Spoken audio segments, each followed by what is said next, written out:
Character کی جو سب سے بیسک ڈیفینیشن ہے، وہ کیریکٹر کی اب میں وہ ڈیفینیشن شیئر کروں گا جو بلیور اور نان بلیور کے لیے، دونوں کے لیے کامن ہے اور دونوں کے لیے ایکسیپٹیبل ہے. اور وہ ڈیفینیشن یہ ہے کہ آپ اپنے سچ کے ساتھ کمٹمنٹ کے تمام تقاضے نبھا سکیں. یعنی آپ جو وہ سچ، وہ بات جس کے اوپر آپ بلیو کرتے ہیں، اس کے ساتھ آپ کمیٹڈ ہیں ایٹ اینی کاسٹ.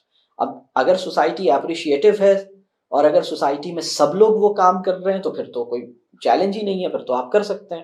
آپ اس چیز پہ بلیو کرتے ہیں اور سوسائٹی اس کے لیے کنڈیوسیو ہے اور سوسائٹی اس کے لیے اپریشیٹو ہے اور سوسائٹی اس کو انکریج کرتی ہے، بلکہ جو یہ نہیں کرتا اس کو بری نظر سے دیکھتی ہے، تو پھر تو یہ چیزیں آٹومیٹیکلی چلتی رہیں گی. لیکن جب آپ ایک ایسے سینیریو میں جاتے ہیں جہاں سوسائٹی اس کے اوپر ڈسکریجنگ ہے یا سوسائٹی اس کے اوپر کہہ لیجئے ایک غلط انداز سے اس کو ٹریٹ کرتی ہے، تو آپ اپنے سچ کے ساتھ کمٹمنٹ کے تقاضے نبھا سکیں، اس کے لیے آپ کو چاہیے ہوتی ہے کہہ لیجئے کہ یہ کانفیڈنس کے بغیر نہیں ہو سکتا. یہ میری بات سمجھ آ رہی ہے آپ کو؟ کانفیڈنس جو ہے وہ آپ کو، آپ کی جو لیول آف کمٹمنٹ ہے وہ ہم یعنی کانفیڈنس کے ساتھ جڑا ہوا ہے ہمارا. اور ادروائز ہوتا یہ ہے، آپ دیکھتے ہوں کہ بہت سارے لوگ ہیں، یعنی وہ بہت شریف انسان ہوتا ہے جو ڈر کے مارے جھوٹ بولنے پہ مجبور ہو جاتا ہے. میں اس کی شرافت پہ کوئی کلام نہیں کر رہا، لیکن آپ نے دیکھا ہوگا کہ وہ یعنی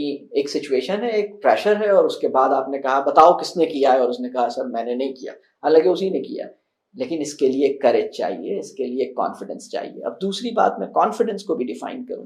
اچھا، یہ کیریکٹر کی وہ ڈیفینیشن ہے جو میں نے بہت بیسک لیول پہ ڈسکرائب کی ہے. میں کیریکٹر کی ایک اور ڈیفینیشن بھی ہے جو ہماری ایمانی تناظر میں ہو سکتی ہے. اب اس میں فرق یہ ہے کہ جو بلیور کا سچ ہے وہ ڈیوینٹی کی روشنی میں ڈیفائن ہوتا ہے، اور جو نان بلیور کا سچ ہے وہ اس کی اپنی عقل اس کو ڈٹرمن کرتی ہے کہ وہ صرف فرق یہ ہے کہ اس کی سچ کا سورس کیا ہے اور اس کے سچ کی فارمیشن کیسے ہوئی ہے، بس اتنا فرق ہے. نہیں تو وہ اپنی سچ کے ساتھ کمیٹڈ ہے.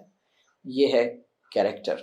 اور جب ہم کانفیڈنس کی بات کرتے ہیں تو کانفیڈنس کیا ہے؟ کانفیڈنس جو ہے اپنے اوپر یقین کو ہم کانفیڈنس کہہ رہے ہیں.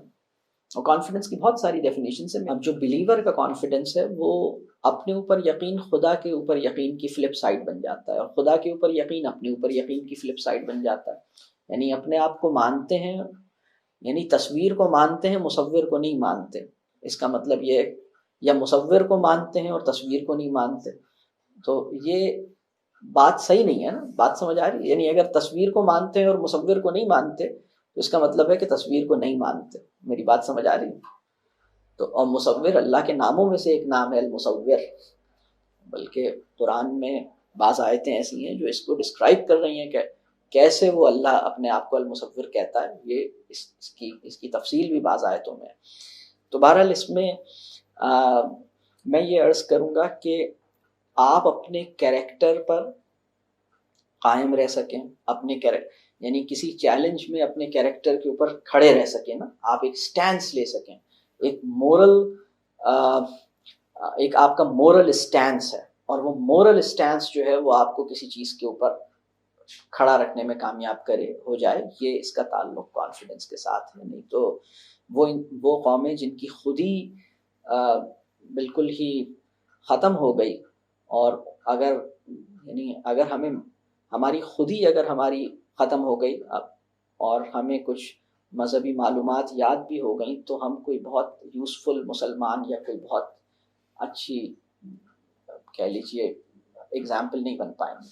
اور ویسے تو جو علم نافع ہے، علم نافع کے اندر شفا ہوتی ہے، علم نافع میں شفا ہوتی ہے، اچھے انسان سے تعلق میں شفا ہوتی ہے، اور ایمان میں شفا ہوتی ہے. ان تینوں چیزوں میں ہماری نفسیاتی شفایابی کا سامان ہوتا ہے. یعنی علم نافع اس میں ہماری نفسیاتی شفایابی کا سامان ہے، ایمان اس میں ہماری نفسیاتی شفایابی کا سامان ہے، اور کسی بھی اچھے سمجھدار انسان سے تعلق اس میں بھی ہماری نفسیاتی یا سائیکولوجیکل ہیلنگ کا سامان موجود ہے. تو اور اس کے نتیجے میں جب یہ کام ہوتا ہے تو ہمارا کانفیڈنس ریسٹور کرتا ہے، اور پھر دوبارہ سے یہ کام صحیح ہو جاتا ہے الحمدللہ. تو لیکن یہ کہ آپ کیریکٹر ڈیولپ ہوا ہے لیکن کانفیڈنس ختم ہو گیا ہے تو پھر آپ سسٹین نہیں کر پاتے. اصل میں بات یہ ہے کہ جو کانفیڈنس ہے نا وہ نفسیاتی صحت کی دلیل ہے. کانفیڈنس اپنے آپ کو وہ سمجھنا جو یعنی اگر آپ اپنے آپ کو وہ نہیں سمجھتے جو آپ کو سمجھنا چاہیے تو آپ وہ ذمہ داری نہیں نبھا سکتے جو آپ کو نبھانی ہے. جب ہم اپنے آپ کو وہ نہیں سمجھ پاتے جو ہمیں اپنے آپ کو سمجھنا چاہیے، یعنی جب میں اپنے آپ کو وہ نہیں سمجھ پاتا جو مجھے سمجھنا چاہیے تو میں اس ذمہ داری کو نہیں نبھا پاتا جو مجھے نبھانی ہوگی یا نبھانی ہے.